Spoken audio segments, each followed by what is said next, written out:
What's up, everyone? This is Christian Duque, the Iron Duque Speaks, brought to you courtesy of IronMagLabs.com. Make your mark with Iron Mag Labs, and remember to save 15% off with discount code IronDuque15.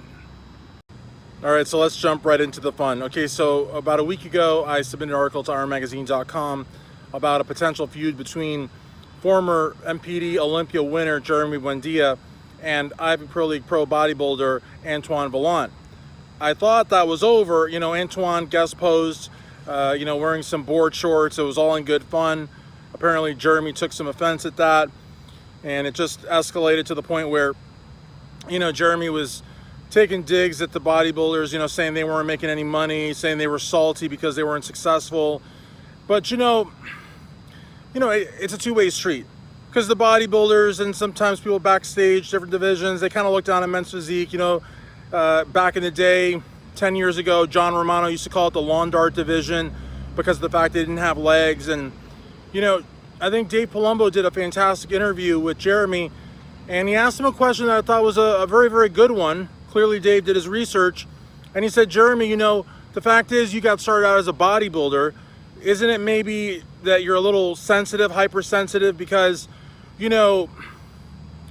being that you were a bodybuilder and being that you do have legs and being that you do have a complete physique, maybe being looked down upon for being men's physique, maybe that makes you hypersensitive.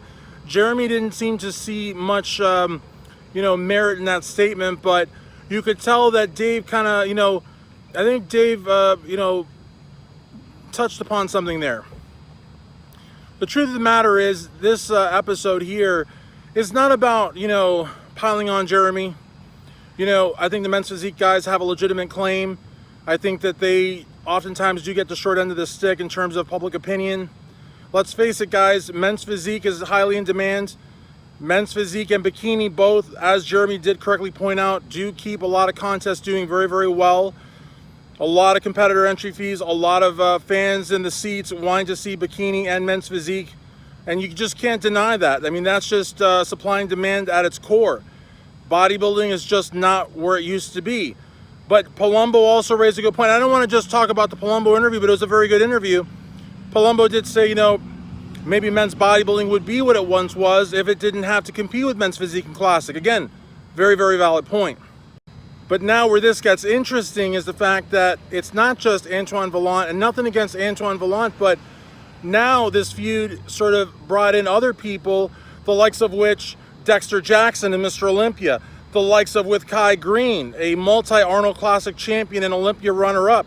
In fact, Kai Greene actually photoshopped himself in board shorts, making a little bit of a joke, and it didn't take too long for fans to then make a caricature or a follow-up with Phil Heath and Kai Greene, both in board shorts, both battling out. Now, Jeremy was very quick to respond to that, basically making the point that even in board shorts, Phil would beat Kai. And it looked like he played it down a little bit. But I think really what happened was ultimately you have to really pick your battles. And if now you're fighting with Dexter Jackson, you're fighting with Kai Greene, I mean, who's next?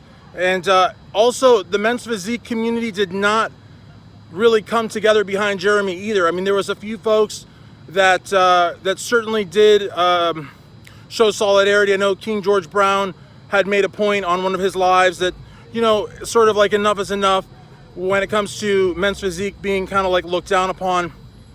Again, valid point from the King and valid point from Jeremy. But I don't think that Jeremy really got the lion's share support of the men's physique community. And if he had, maybe this feud would have lasted a lot longer. And that's just it, guys. I mean, I don't think people really want to go through what happened last year with the whole men's physique ordeal, where you had, basically camps and you had cliques and you had a lot of hostility and a lot of negativity. And I just don't feel that that grows the sport. I don't even really feel that sells tickets. I think that what it may possibly do is create some entertainment for some couch potato, living in mom's basement type trolls that, still go to the message boards and, still post from anonymity, but that's not going to grow bodybuilding. And I think that the fact that, Jeremy and Antoine and all parties involved, I mean, Antoine auctioned off his board shorts, got $1,000 donated to charity. Jeremy donated to two charities, $500 a piece. They were able to put a sort of a good spin on what could have been a really bad, toxic situation. But I think we are at a point in time now where, thankfully, the consensus is grow the sport. Everybody make money. Don't make headlines, that have negativity. Don't, live in that hyperbole world. And I think that's a good thing for the world of bodybuilding.